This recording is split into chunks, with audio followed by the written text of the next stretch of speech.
Sometimes you don't know what you need until it shows up. You know what I'm saying? Sometimes you just don't know what you need until it shows up. You thinking you need something else. And then what shows up lifts you up, brightens your day, gets you moving. You know, your physiology affects your psychology. So when in doubt, dance it out. You know, when in doubt, move your body, shake your body, work your body, lift it to shift it. And that's how we have good vibrations because everything is energy, everything is a vibration, everything is a frequency. And that's why you got to be mindful and careful, careful, full of caring about what you're ingesting, not just with the food and the beverages that you drink, but with what you ingest visually. Are you ingesting a sunset? Are you taking in nature? Or are you ingesting fear and opinions and anger and resentment and hostilities and listening to the AI bots on your Facebook feed, getting you all riled up and stirred up and feared up about what's going to come? Listen, I'm not worried about what's coming. I'm just focused on what I'm bringing. Most people say, I have it right here on my board. Oh, it's not my problem. Oh, it's not my problem. I'm like, don't be saying it's not your problem. How about saying it's not my focus today?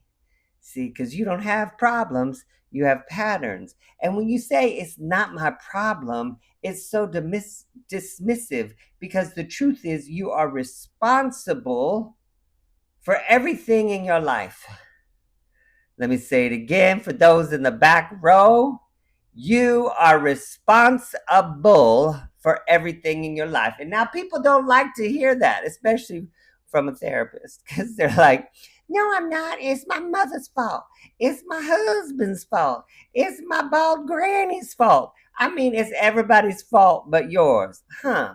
Well, that's interesting because the common denominator in everything in your life, guess what? Is you. Oh, if you don't like it, look in the mirror. As I tell people, if you got a problem, go to the mirror and slap the first person you see because you the issue, right? Because you are responsible. You are able to respond to everything in your life. Every thought, every feeling, every word, every action, every deed, every reaction, I am responsible for. Now, one time I was walking down the street and it was late at night, and I was walking down a side street in New York City. And what do you think happened to me? Guess what? I'll give you a guess. I got mugged. These two guys came up from behind me and said, "Give me your phone." And I was like, "Oh my God, I've never been mugged before." And a little bit was like, "Oh," and I didn't know what to do. And I was like, "Oh." And so I took my phone and I'm like, "Well, if you want my phone, you can have it." And I slammed it on the ground and I took off running. Now, people would say, I am a victim of a robbery. I have been mugged. I was like, no, I'm not, because I am responsible for everything. Because guess what? There is a possibility that if you walk down a side street at night in New York City in the 90s, you could get mugged because there's crime in cities. Did you know that? So I took a chance. I'm also responsible because I had my hoodie on, and let me just say, I had had a late night. I mean, maybe a late 2 nights, maybe a late month. I mean, I don't know how much sleep I'd had. Let me just say, I had a good time though. So I'm responsible for not being in my present, not being aware and paying attention to my surrounding, not noticing that there was two people coming up behind me. I could have made a choice. I could have walked on a busier street where it was safer, but I chose a side street where it was darker and less foot traffic at night because I am responsible. I am responsible. So I take accountability and ownership for the life that I create. And then guess what happens? The joy of it all. I turn my victimness into my victory, because I'm not a victim. I turn my test into my testimony. I turn my mess into my message, because I am responsible for everything that is going on in my world. My inner world is my sanctuary, my home, where I get to live amongst my thoughts, amongst my past, amongst my memories, where I just get to be in the goodness of who I am, because I get to choose how I see myself. And when I choose how I see myself, it affects how I be myself. And when my being changes, my doing changes. And when my doing changes, the results that I get change. But it all starts with how I see myself. Because if I see myself as a victim, which I am responsible for that vision, then I start to see the ways in the world in which I am victimized. But if I see myself in my inner authority, in my grandness, in my divinity, in my radiance, then I shine in the world and I diffuse and deflect those things that don't match my brilliance and my shimmer. They don't call me Reverend Sparkles for nothing. Let me just say that. Okay. So I get to choose how I see myself. And the challenge is, we have been taught to believe that we are someone else's vision of who they think we are. Our parents wanted us to be a doctor or a lawyer. Our parents wanted us to be more of athletic. Our parents wanted us to be this. Society says that if you're born this gender, you should be this way. And if you're born that way, you should be that way. And if you're going to go to church, you have to act as oh my God, there's so many things that we are told how to engage in the world as, that we don't even get clear on who we are until our teens, when we go through the developmental age stage of identity versus identity confusion. Oh, I love it. Because I am are the two most powerful words. Because whatever you put behind them is a declaration. So if you say, I am a loving, brilliant, powerful, masterful leader, you are declaring that. But if you say, oh, I'm a procrastinator, I'm lazy.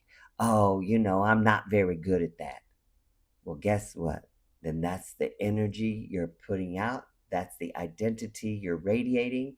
That's who you're being. Then that affects what you're doing. And what you do affects what you create. And also, what you do affects how the other people in the world see you. So, if you want the things you see to change in your life, change the way you see yourself, and the things will change to match your image and your vision of who you are. And that's how we begin to transcend and transform our consciousness out into the world. Because, see, I don't have to worry about what the politicians are doing.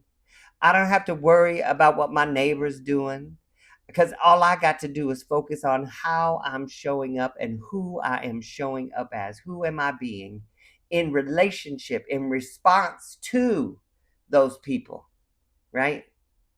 Being mindful of my projections, of my biases, of my opinions, of my warped sense of reality.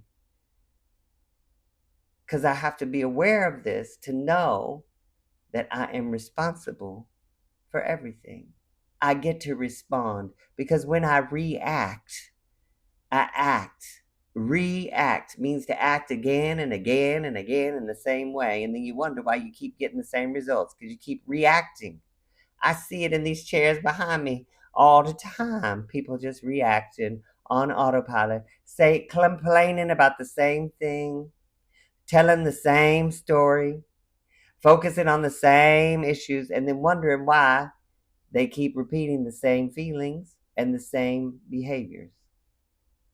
So it is a choice and it is a practice.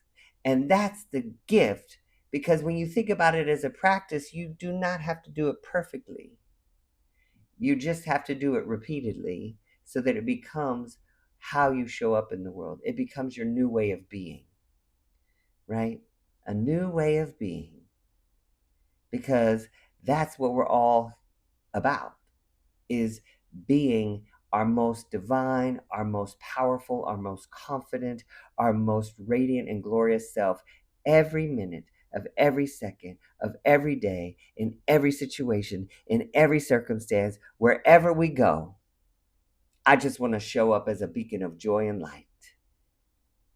And when I do that, I shine ways for other people to do it.